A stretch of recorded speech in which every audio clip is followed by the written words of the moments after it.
Supervisor Tejas વિઠુ, કાલા road fire station ખાતે. હવે આપણે ચોમાસાની ઋતુને વર્ષા ઋતુનું આગાહીને મુજબ ધ્યાનમાં લઈએ તો દરેક સ્ટેશન પર એક બોટ, એક રેસ્ક્યુ વ્હીકલ તેમજ દરેક સ્ટેશન વાઇઝ એક રેસ્ક્યુની ટીમ અને એવી 3 ટીમો જે શિફ્ટ વાઇઝ કામ કરશે, જે સ્ટેશન પર સ્ટેન્ડ બાય રહેશે તેમજ કોઈ પણ અનિચ્છનીય બનાવ બને, કોઈ પણ પૂર કે કેઝ્યુલિટીનો બનાવ બને તો ત્યારે તરત કામગીરી કરવા માટે સક્ષમ છે.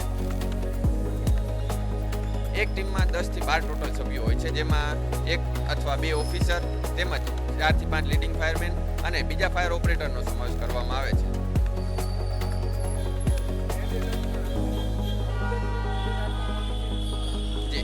જે રેડ એલર્ટ આપવામાં આવેલું છે એ મુજબ કંટ્રોલ રૂમ અમારું અત્યારે રાઉન્ડ ધ ક્લોક નજર રાખી રહ્યું છે.